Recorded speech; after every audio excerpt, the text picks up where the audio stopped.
yanakwenda mbio sana. Ninyi mnafahamu, miaka ya nyuma kulikuwa na kampuni inaitwa Kodak. Ilikuwa inapiga picha. Na miaka hiyo ya nyuma tulikuwa na watu mtaani wanaitwa wapiga picha. Walikuwa wanavaa kamera shingoni, wanapita kwenye familia kupiga picha. Ukiwatafuta leo hutawaona. Kwa nini? Kwa sababu dunia imebadilika.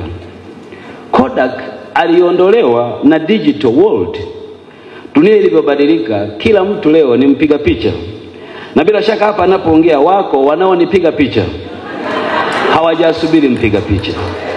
Na wengine mtapiga picha mkitoka hapa. Kwa nini? Dunia inabadilika. Wakati simu zinaanza kutumika duniani, zamani ilikuwa unaenda posta, unatoa namba ya simu, kulikuwa na operator anakuunganisha na kule unakotaka. Unaenda saa 2, simu inapatikana saa 9. Leo dunia imebadilika. Zamani wakati tunasoma shule, ulikuwa unamwandikia mzazi barua, unasubiri miezi 2 mfikie, kisha kujibu kwa barua. Wakati mwingine mkifunga shule, siku umefika na barua ndo inafika kabla baba hajaiona. Dunia imebadilika. Leo ukimhitaji mtu utampigia hapo hapo, utamuona. Kwa nini? Dunia imebadilika. Leo mabadiliko ya dunia yanatusukuma kwenye dunia inayohitaji watu kufikiri sana, tena kwa haraka. Tumetoka mbali. Familia iliyokuwa inaheshimika huko zamani ni ile iliyokuwa na redio nyumbani ama yenye baskeli aina ya Phoenix. Leo mwenye redio wala hakuna mtu anamjali, kwa sababu kila mmoja anayo redio, tena ana TV, na wengine wanazo redio kwenye simu zao.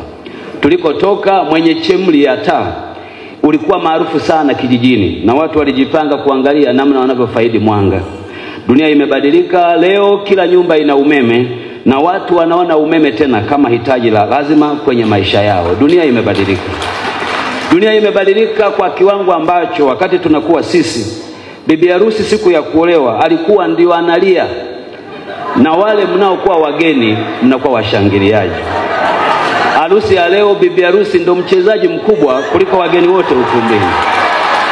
Dunia imebadilika. Nataka niwaombe walimu wote mlioko hapa, endeleeni kuishi kwa dunia inayobadilika. Fikirini upya kila siku. Wale wanaotaka kuwarudisha nyuma kwa kuambia tuliendesha hivi chama cha walimu miaka 15 iliyopita, wajue kuwa kwa dunia ya leo si kweli kwamba mbinu zilizotumika miaka 5, 10 iliyopita zitahitajika kwenye dunia ya leo.